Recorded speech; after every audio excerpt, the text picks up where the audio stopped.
بسم الله الرحمن الرحيم. السلام عليكم ورحمة الله وبركاته. ardayda qiimaha badan ee Department of Pharmacy ama Pharmacology-ga aad ayaan idin salaamayaa. insha Allah marka cashirkeeni labaad ee Pathophysiology ayaan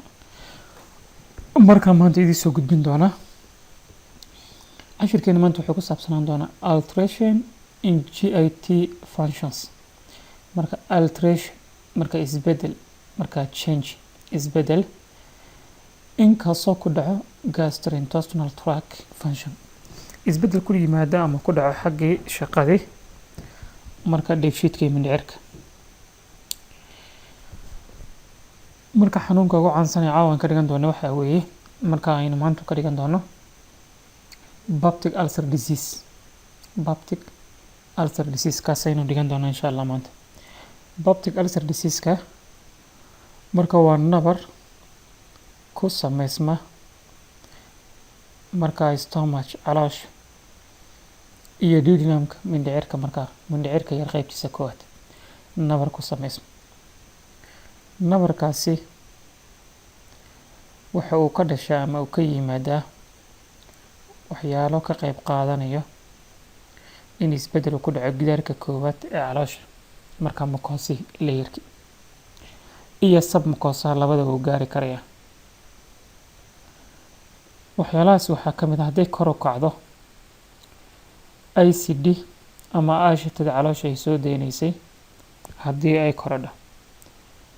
ama haddii ay dhibaato ku timaado xuubka hoose ee caloosha mucos buu soo daayaa. haddii mucoskaasi wuxuu kala celiyaa ama ka ilaaliyaa gidaarka in wax dhaawac ICD u geysato. waxaa kaleeto markaa gidaarkaasi mucosa soo daaya marka waa protein iyo bicarbonates ku jira. marka glycoproteinskaas iyo bicarbonates waxay barxaan oo ay ka caawiyaan in caloosha mindhicirkii iyo calooshiba ay san soo gaarin ICD aysan wax yeelin. waxaa kaloo wax yeelan kara ka qayb qaadan kara microorganism ama germs loo yaqaan marka bacteria qaas ahaan Helicobacter pylori bacteria loo yaqaan ama H pylori taasoo iyadana urease enzyme adeegsato iyadana dhaawici karta gidaarka. waxaa kaloo wax yeelanaya oo ka qayb qaadanaya dadka qaar waxaa jira waxay iska isticmaalaan dawooyinkan loo yaqaan NSAIDs non steroid anti-inflammatory drugs kaarjibnada waxyaalahan u yaqaanaan sida aspirinka, ibuprofen, diclofenac. waxyaalahaas qofka hadduu iska isticmaalo waxay hoos u dhigan inay caloosha u adkaysato ama ay soo deysa dhacaanadan ay iskaga difaacaysa marka ICD waxyaalaha noocaas. waxaa kaloo qofku u nugleyn karaya inuu heerkan u gaaro dadka alcoholka isticmaala qamriga waxyaalaha la midka. okay mechanismyadan ka sheekeyn doona qaar ka mid ah marka waa labadaas nooc ayuun bay hudho kusoo hoosgeli doonaan insha Allah. calaamadaha qofka marka waxaa kale u nugleyn karaya qofka hadduu xanuun chronic disease oo kale uu leeyahay stress oo kaleeto. anyway wax kastoo ICD caloosha kordhin karaya. calaamadaha qofka marka uu leeyahay marka nabarka ku yaala caloosha ama mindhicirada waxaa lagu gartaa marka qofkaas wuxuu ka cabanaya abdominal pain calool xanuun buu qofka cabanaya, epigastric pain laabtaxawda kale qofka inay xanuunto ama laabjeex waxyaalaha loo yaqaano. qofku wuxuu yeelan karaya yalaaligo, qofku wuxuu yeelan karaya matag. dadka qaarkood waxay matagayaan dhiig ayay matagi karayaan. marka iyo calaamado kaleeto la xiriiro noocaas insha Allah aynu soo sharaxi doono. qaabka loo shaybaaro ama loo garto waxaa ka mid ah in qofka shaybaar inuu dirno dhiig inaan ka qaadi karno, inay saxaro ka qaadi karno inagoo bakteeriyada ka eegayno. qofka biopsy cad intay soo qaadno wax loo yaqaan in laga soo jaro laga eegi karo. endoscopy qofka in tuubo lagu dhaadhicin karayo lagu eegi karayo. haddaba maxaa complication ama dhibaato ah haddii nabarkan uu soo jiro uu keeni karaya? wuxuu keeni karaya marka bleeding dhiig bax uu keeni karaya. wuxuu keeni karaya nabarkan waxa loo yaqaan perforation in mindhicirka duleeshamo, obstruction inuu soo xidhmo iyo marka waxyaalo kaleeto la mid ah. maxaa qofka haddaba lagu daweynaya dawo qofka la siin karaya? waxyaalahan qofkan dawo la siin karaya waxaa ka mid ah markaasi dawooyin lagula tacaalayo qofkan ICD la yareeyo dawooyin jeermiska lagu dili karayo iyo waxyaalo badan oo supportive care insha Allah cashirkeena haddaan iska guda galno peptic ulcerka waxaan u naqaano this is waxa weeye healthy stomach waa calool caafimaad qabta waxaan waxaa weeye laablaabka caloosha maraagii waxaan u naqaanay oo ka qayb qaadanaya marka iyada wax loo yaqaan capacity-ga inay kala baxdo caloosha wax qaadkeedii caloosha sideeda waxaan qaybnaa 4 layer anatomical region kan ka eegano mid waxaan naqaanaa mucosae submucosae musculariski iyo adventitia marka waxaan halkan ka sii bilaabo waxa weeye small intestine halkan waxaan naqaanaa waxa weeye wax loo yaqaan pyloric sphincter halkan waa gastroesophageal sphincter ama cardiac sphincter haddii uu nabar ku sameysmo this gastric ulcer baan naqaanaa iyo duodenal ulcer waa labada side ee ugu caansan ee ku dhici karto waxay ku dhici kartaa wax loo yaqaan in uu wax loo yaqaan esophagus-ki inuu cardiac sphincter ama wax loo yaqaan esophageal sphincter inuu markaasi inuu kan dabco kadibna ay sida caloosha ay markaa hunguriga ay taabto wuxuu kaloo ku dhici karaa haddii caloosha ee pouch ee markaa ay yeelato kishir oo loo yaqaan mecalis diverticulum laakiin most common site-ka ku sameysmata labadan baa ugu caansan markaa learning objective-ka ama hadafkan ka leenahay cashirkeena caawa markaa ay maanta dhigan doono waxaa ka mid ah inuu qofka sharaxi karayo ama ka doodi karayo background information about peptic ulcer disease inuu qofka aqoon buuxdo ama dhammaystiran oo haysto peptic ulcer disease-ka inuu sharaxi karayo predisposing factors waxyaalaha ka qayb qaata iyo pathogenesis iyo qaabka xanuunkan uu dhacayo peptic ulcer disease inuu qofka garan karayo ama tixi karayo calaamadaha iyo cabashada lagu yaqaan peptic ulcer-ka iyo complications ama dhibaatooyinka maraadka ee xanuunkan uu ka tagi karayo insha Allah cashirkeena xiga waxaan ku dhigan doonaa causes-ka iyo pathophysiological changes intestinal obstruction waxyaalaha keenay marka qaabka uu dhaco iyo waxyaalaha sababa peptic ulcer disease-ka represent a break in the continuity of the gastrointestinal tract mucous layer peptic ulcer disease-ka wuxuu taagan yahay ama uu ka yimaada inta badan break marka waa dhaawac soo gaaray in the continuity of the gastrointestinal tract mucous layer dheefshiidka xoobkii hoose ishaysadka epithelium layer-ka uu ishaysanayay ayaa meesha kala go'ay ilaa nabar baa sameysmay mar haddii nabar uu yimaado waxa xoobkii ishaysadku ishaystay ayaa meesha ka kala baxay dhaawac soo gaaray it is commonly categorized si guud ahaan inta badan waxaan u qaybinaa oo koox-kooxeena into two laba waaweyn kaliya waa gastric iyo duodenal marka gastric ulcer iyo duodenal ulcer ayaa loo qaybiyaa labadaas kooxood waaweyn ayaa loo qaybiyaa peptic ulcer disease-ka waxaa loo qaybiyaa gastric iyo duodenal waa labada ugu waaweyn inta badan laakiin waxaa jiri karaya laba wax loo yaqaan esophagealka iyo wax loo yaqaan iyo mecalis diverticulum laakiin labadan baa ugu caansan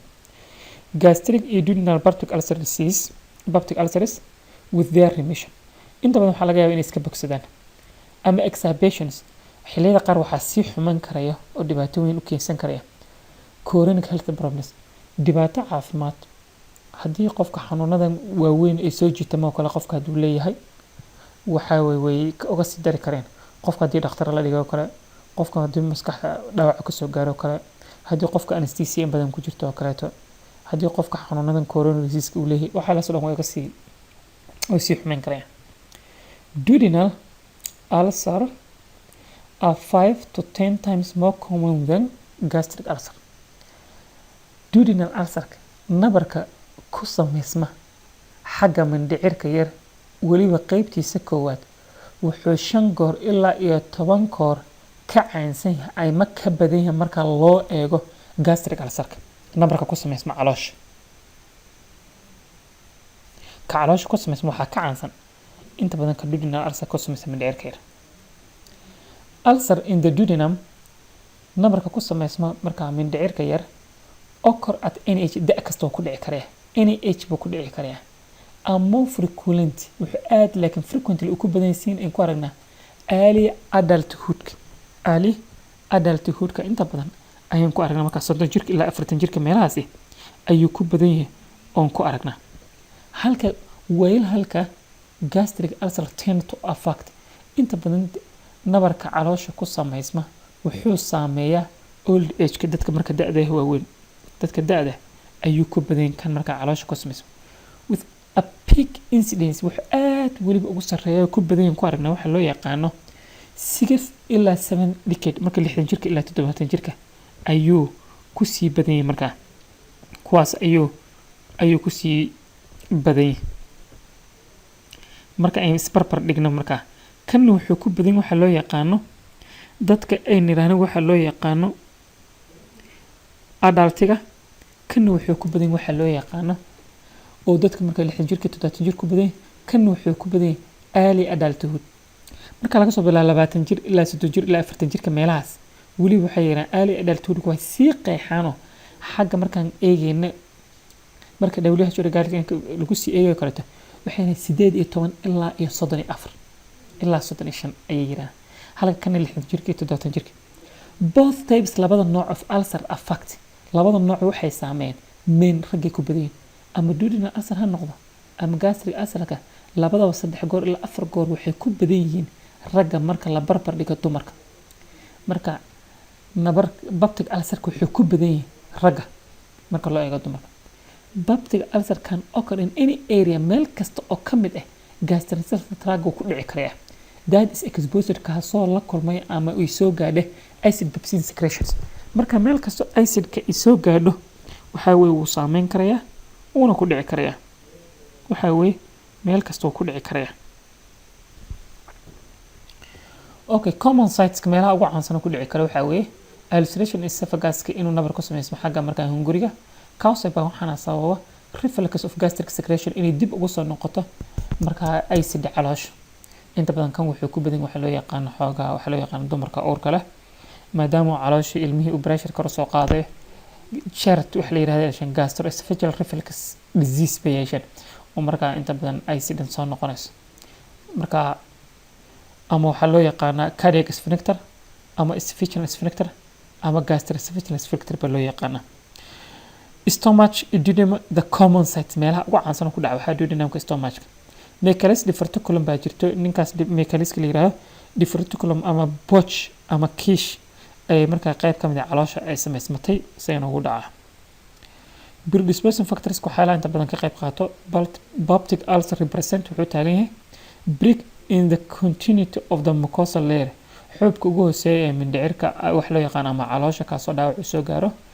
the following conditions xaaladahan soo socda marka a sum of incriminated predisposing factor marka xaaladahan soo socda ayaa kuwa ka dambeeya ama ka masuula marka waxa loo yaqaano inuu marka ayada xanuunkan uu sameysmo ama dhaawac soo gaaro waxa loo yaqaano mucosal layer ka marka incriminated predisposing factor kalena waa shayadka marka ka qayb qaadanaya inuu wax yeeleeyo marka mindhicirka inuu wax yeelo marka laba lagu soo kooba increased level of mucosal aggressive factors inay kor u kacaan ama kordhaan waxyaalaha gidaarka ama xubka caloosha wax yeelena aggressive factors makale aggressive factors makale oo ku wax yeelanaya markaas kuwaas waxa weeye acid and pepsin production marka hydrochloric acidka iyo hadhow marka pepsinogen oo pepsin loo bedelay halkaas physiology-ga xoog baan uga soo hadalnay qaabka ku samaysan hydrochloric acid waan garanayna waxyaalaha kordhinaya waan garanayna iyo qaabka u dhacayo inability of mucosal barrier to resist inability waxa awood uusan u lahayn awood ku filan uma laha mucosalka marka xubki barrier wixii ka hor istaagaya marka gidaarka to resist oo u adkeysanaya marka adkeysi ama difaac waan leh destructive actions of gastric secretion enzymeska acidka la soo daayay wixii xoog marka barrier-ku ahaa kaga dadbanaa oo kaga marka ayada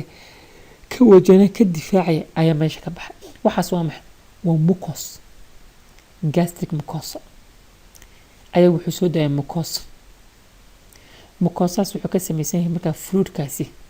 wuxuu ka samaysan yahay wax loo yaqaano glycoprotein uu ku jiro water bio region uu ku yahay bicarbonate marka waxyaalahaas oo waxay ka difaacayaan waa maxay enzymeski acidki ayay gidaarka uga dhigmaan it's more likely that both of these above factors contribute to the development of peptic ulcer disease waxa aad loo jecel yahay labadaba inay ka qayb qaadanayaan waxyeelada uu ku sameysmay waxa loo yaqaan markaa nabarkaasi. Increased acid and pepsin production ka increased ice marka waxa loo yaqaan pepsin production and marka hydrochloric acid production is influenced hadday kordhaan pepsin iyo waxa loo yaqaan hydrochloric acid soo saaritaankooda haddii uu kordho wuxuu marka is influenced waxaa saameynaya several factors like neural and hormone stimulation inay kordhaan pepsin iyo hydrochloric acid waxaa ka mas'uul ah factoro markaa shayaad dhowr ah sida neural xagga maskaxda oo kaleeto in acetylcholine la soo daayo oo kaleeto ama hormonal stimulation sida gastrin oo kaleeto kuwaasi waxay ka qayb qaadanayaan in la kordhiyo soo deynta markaa acidan caloosha. For example, the hormone gastrin oo kaleeto aynu naqaano is produced in the antrum stomach waxaa laga soo saaraa qaybta hoose ee caloosha antrumka aynu naqaano. Hadda waadna ogaanaysaan physiological and anatomical xagga physiologiga caloosha saddex qaybood baan u qaybinaynaa xagga anatomy markaan joognana afar baan ka dhigi jirnay. marka cashirka physiologiga dib aad ugu noqotid for further information habka ku soo baxay is potent stimulation wuxuu marka waa potent stimulant of hydrochloric acid production. Gastrin waxa shay ugu awood badan aad u cariya in la soo saaro hydrochloric acid production. Hydrochloric acid production in la soo saaro gastrin waa ka mas'uul.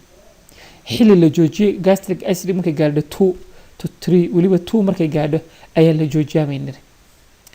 Also gastrin hormone has been attributed to the following actions ficlan soo socda ay ka qayb qaadata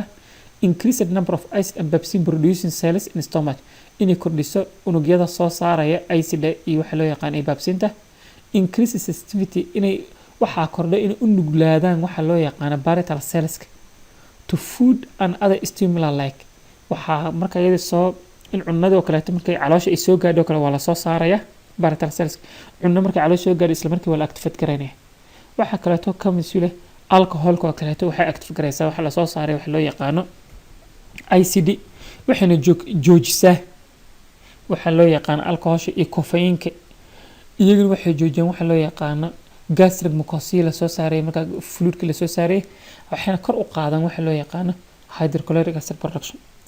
Excessive vagal stimulation vagus nerve inuu stimulate gareeyo hydrochloric acid production fara badan si la soo daayo.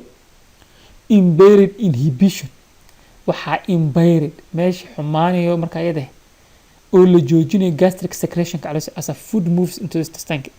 marka cunnadii oo kale markay xagga mindhicirka u gudubto iyaga koon marka waa la joojiyaa. xagga neural stimulation hadaan eegno normally gastric secretion is inhibited as a food moves into the intestinal lumen sida caadiga cunnada marka waxa gastric secretion marka la soo deynayo gastric juice ka xelan la soo deynayo waa la joojiyaa marka cunnada loo gudbinayo xagga loo yaqaan mindhicirka. This reflex inhibition of gastric secretion may be impaired in certain types xilliyada qaarkood joojintii la joojin lahaa cunnadii maadaama meesha ay ka soo gudubtay oo u soo gudubtay xagga waxa loo yaqaan small intestine marka hydrochloric acid in la joojiyaa lagu talagalay xilliyada qaarkood amarkaas joojintaas meesha ka baxaa hadday jiraan Cushing ulcer ama stress ulcer oo kaleeto which association in severe brain injury qofka kale maskaxda dhaawac ka soo gaaro oo kaleeto amarkii la joojin lahaa ma istaagay wuu soconaya. severe pain oo kaleeto qofka third degree oo kaleeto oo baanka uu leeyahay ama neurosurgery qofka loo sameeyay wali fariimuhu iska soconaya. taasna waxay sabaysaa inuu kordho stimulation vagus nerve sida severe brain injury soo sheegnay ama neurosurgery resulting unresponsiveness to reflex mechanism kadibna marka habkii in la joojiyo loo baahnaa ay si caloosha soo deynaysa meesha uu ka baxaya wax control meesha la controlaya controlka caadiga meesha ka baxaya. Inability of mucosal barrier to resist gastric xubkii caloosha ama gidaarka adkaysiga u adkaysan ama iska difaaci lahaa waxa loo yaqaano ICD ayaa meesha ka baxday. The defense of mucosal surface depends on defense ama difaaca mucosalka oogadiisa sare waxay ku xiran tahay adequate blood flow dhiig ku filan inuu meesha joogo dhiig ku filan inuu meesha joogo. An intact of mucosal membrane marka xubkii hoosana inuu is haysto xubkan inuu is haysto blood flow-gana meesha uu joogo labadaas ayaa ku filan. This is suitable to hydrogen ions. Tanna waxay ku habboon tahay markaas waxa loo yaqaan hydrogen ionski marka acid production ku aadi la soo saar lahaa. Basic abnormality in a person with gastric bacterial ulcer is increased permeability of the epithelium layer of the stomach to the hydrogen ion. Marka waxyaalaha asaaska u ah qofka asaaska u ah in markaasi gastric bacterial ulcer inuu sameysmo waxyaalaha kor u qaaday waxaa ka mid ah haddii uu permeability of the epithelium layer to the stomach marka habitaanka uu habayay waxaa loo yaqaan haddii gastric hydrogen ionska uu meesha u bato oo marka gidaarka wax ka difaacmi jirto oo meesha uu ku habo oo hore ugu socdo wuxuu keeni karaa in nabarka sameysmo marka xaaladaha inta badan gidaarkan saameeya waxaa ka mid ah chronically diseased mucosal membrane haddii xanuun qofka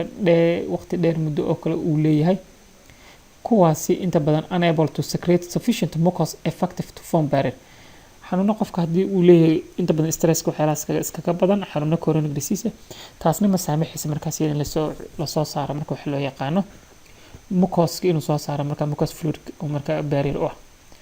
reflux of bile from intestine to stomach haddii bile acidkii ay markaas ay dib ugu soo noqoto caloosha iyadana waxay saameyn kartaa nabar bay ku saameyn kartaa number of drugs dawooyinka qaar baa ka mid ah oo meesha gidaarka meesha ka saara breaker barrierka meesha marka barrier breaker meesha ka saaray gidaarka sida waxaa ka mid ah aspirinki alcoholka oo kaleeto waxyaalahaas dhan waxay dhaawici karaan marka gidaarka anxiety baqdinta oo kale cabsida anxiety-ga lama qaybna physiological and pathological haddii pathological anxiety ay joogto marka baqdintaas naxdinta faraha badan iyadana waxay keenaysaa inay ka qayb qaataan stresska baa iyadana ka mid ah sympathetic stimulation inhibition of glands marka sympathetic giba iyadana jiray qanjidhadan sympathetic glands oo kaleeto iyagana production kooda meesha u istaagay identification of gram negative in meesha aan ka helno oo kaleeto wax la yaqaan gram negative bacteria marka bacteria nooca loo yaqaan gram negative ka ama spiral shaped ka naqaana ama S shaped ka ah oo qaabka marka S oo kaleeto u samaysan ay u naqaan Helicobacter pylori ay u naqaan marka bacteria waa ta keento wax loo yaqaan markaasi gastriga keento inta badan waana bacteria ugu inta badan waxay group ahaayeen Campylobacter Campylobacter ayaa loo yaqaan jujinay kadib dhakhtar Australian baa wuxuu daraasad ka sameeyay kadibna halka waa lagu kala saaray oo lagu yirmo Helicobacter inay species cusub ay tahay taasoo markaasi waxayna ku kala duwan Campylobacter jujinay waxay waa monoflagellar bay ahayd tan laakiin waxa looga ogaaday wax loo yaqaan inay yeelato wax loo yaqaan marka Briturichus flagella marka which colonize the mucus secreting epithelium kibay inta badan qabsanaysa calooshi iyo duodenumka labadaba kadibna way burburinaysaa digest the protective mucosa secreting membranes kibay burburinaysaa kadibna urease enzyme uriyada markaas ay waxa loo kala jeeyo wax loo yaqaan ammonia iyo kadibna process noocaas ayay maraysaa marka clinical manifestation and complication of BUD Bacterial ulcer disease calaamadaha macbashada qofka uu leeyahay karayo xanuunada ay marka dhibaatooyinka ay ka tagi karto dan eegno the clinical manifestation of uncomplicated Bacterial ulcer disease focus on discomfort and pain calaamadaha qofka complication aan lahayn inta badan lagu arkay waxaa ka mid ah qofku wuxuu dareemayaa wax la yiraahdo in uu xasilooni darri xagga caloosha qofka calool xanuun buu dareemayaa iyo kaar marka painka hadaan eegno inta badan waxaa lagu sharaxaa inuu yahay marka iyada painka inuu yahay wax loo yaqaan warning inuu yahay mid markaas wax loo yaqaan yar xilliyada qaar noqon kare noun noqon kare marka safiir ama qatar noqon kare crampy like caloosha in lama jiray kale usually badanana waxa rhythmic and frequent occurs wuxuu dhacay si regular buu qofka painka u haynaa frequent occurs inta badan wuxuu ku dhacaa xilliyada uu dhacay inta xilliyada badan uu dhacan waxa weey qofka inti caloosha markay marantay qofka marka caloosha u gaajisay ayuu wuxuu dareemayaa pain ama xanuun joogto ah kaasoo caloosha la majiray qofka aadna painka u dareey oo waxa weey nabar halkaas laabta xawda qofka ka qabanaya ayaa ku garanaysa painka inta painka waxa badan usually over a small area near the midline on the back inta badan wuxuu ka dhacaa halkaas marka loo yaqaan laabta xawda ayuu ka dhacaa wuxuuna u wareegi karaa waxa loo yaqaano xagga midig garabka midig ayuu u wareegi karaa marka qofka garabka midig ayaa qofka xaggiisa hoose xanuunaysa qofku wuxuu ku relief garoobaa uu happy ku dareemaa oo ku wanaagsanaada markuu wax cuno ama dawooyinka dhanta acidka uu qaato ama brosolka lansoprazolka iyo magnesiumka waxyaalahaas qofka markuu uu qaato kuwaasi marka base-ka dawooyinka markuu qaato iyo cunada ayuu ka relief garoobaa uu ka jabaa waxyaalaha ka gooyo ku wanaagsanaada ama caana booraha kale waxyaalaha noocaas markuu qofka uu qoshto peptic ulcer kan affect wuxuu saameyn karaa one or all layers of the stomach or duodenum wuxuu saameyn karaa xubka koowaad oo kaliya mucosa saameyn karaa iyo submucosa wuxuu saameyn karaa wax loo yaqaan musculariski iyo cirrhosis dhammaan wuu saameyn karaa marka labadaba an ulcer may penetrate ulcerka wuxuu ka gudbi karaa only the mucosal surface or it may extend wuxuu ku fidi karaa the smooth muscle layerkii wuu ku fidi karaa muruqi spontaneous remission qofku ka bogsan karaa isoo waxa isticmaal exacerbation are common waxyaalaha qofka inta badan ku kiciyo way badan yihiin wuxuu koronay cunada dhanaan cunada saliida leh qofka waxyaalaha noocaas ayaa uu ku basbaaska qajiga waxyaalaha noocaas uu ku koran karaa waxyaalaha qofka kicina way badan yihiin healing of marka muscularis layer involving replacement of scar haddii uu bogsado kaleeto gidaarkii muruqaas oo kale waxaan ku arkaynaa meesha qolof ay yeelato marka scar regeneration less than perfect in which repeated episodes of ulceration occur nabarkii haddii uu ka bogsado karo qolof buu yeelan karayaa adag haddii uu sii socdo marka dambe wuxuu noqon karayaa ay soo noqnoqdo waxaana ka inuu nabar ku sameeyo complicationska ama dhibaatooyinka uu kaga tagi karay qofka nabarka waxaa ka mid ah bleeding dhiigbax result from erosion of the mucosa taasna wuxuu ka dhici karayaa markuu xoqmo ama gurmo wax loo yaqaano gidaarkii sababtoo mucosihii ilaa submucosa marka hadduu gaaro wuxuu leeyahay wax loo yaqaan blood vessels ku waa dhiig bixi kare wuxuu sababi karaa laba abagastrointestinal bleeding inuu keeno qofka hematomas inuu qofka dhiig ma tago oo qaaco ama melena inay saxarada qofka dhiig ay la socoto inuu ku arko perforation of hemorrhage inuu duleeshamo mindhicirka uu go'o is from granulation tissue or from erosion of ulcer into an artery or vein haddii uu socdo waxa loo yaqaan inuu xididka ama waxa loo yaqaan artery-ga uu go'o kadibna uu dhiig bax fara badan uu qofka uu ku yimaado obstruction xilliga qaarkood uu xidmi karaa obstruction waxaa sababi kara edema barar ku yimaado ama spasm ama muruqi contraction karo soo ururo formation of scar tissue haddii ama waxaa sameysmi karaya qolof ama meesha scarkaas sameysmay ayaa markaas faragelin karaya passage-ki ama dariiqi markaa baloroski ama area u dhaweyd qaybta ugu hoose caloosha ama area u dhaweyd inuu isxidhaba epigastric fullness qofka halka laabtaxadu wuxuu ka dareemayaa culays heaviness after the meal qofku markuu cuno kadib ay ku horan culays baa halkaasi intaas iga saaran of obstruction of qofka vomiting of undigested food kadib qofka marka dambe wuxuu sameeyaa inuu soo tago cunadii is soo dhaafay presence of an overnight gastric residual of 50 ml undigested food indicates severe obstruction haddaad ku aragtay boqolkiiba qofku wuu casheeyay boqolkiiba konton cunadii la dheefshiidin ayaad aragtay kadibna qofka wuu matagay cunadii sideedaba qofka soo celiyay waxaad ka fikiri kartaa in caloosha qaybta dambe ay xirantay sababtoo qofka cunada maadaama uu soo celiyay perforation baa toos u dhici karaya tii hore perforation of artery bay ahayd marka hemorrhage haddii artery ama vein uu go-aan tii hore ka helayna mucosa ay dhiig baxay mare kan waa perforation toos inuu afartii leere oo calooshiiba ay markaa ay go-do occurs when ulcer erodes markuu nabarka uu xoqo through all layers uu ka baxo of the stomach oo duodenal wall-ka gidaarka dhan perforationka or gastric content interperitoneum cunadii wixii caloosha mindhicirka ama caloosha ku jiray wuu ka baxaya kadibna wuxuu ku peritoneumkii xoobkii ku weynaa ku daharna ay sterically nadiifta ay u gudbaya kadibna qofku wuxuu ku sameeyaa wax loo yaqaan peritonitis ayaa ku imanaya inflammation of peritoneum perforated adjacent structures haddii si organism kale pancreas wixii ku sii dhawaa iyagana inuu u sii gudbo sudden onset of severe epigastric pain qofku xarkaysa in laabt pain ama xanuun kaar aad degdeg ah oo daran inuu qofka laabtaxadu uu ka dareemo kaas u gudbiyo waxa loo yaqaan garabka mid qofka inuu restless noqdo baxadageeyo in adequate pain relief haddii qofka aan siino kale wax cunadii oo kale cuni jiray ama acid uu qaato kale qofka kama go-ayo pain daran buu qofka yeelanaya kaasoo kuu muujinaya inuu penetration uu dhacay. insha allah cashirka xigeentaan ku kulmi doono. waxaan idin rajaynayaa khayr fara badan. waxyaalihii aad garan weydaan way soo weydiin kartaan, telefoonka idin furayay. insha allah waxaan idin rajaynayaa khayr. assalaamu calaykum waraxmatullahi wabarakaatu.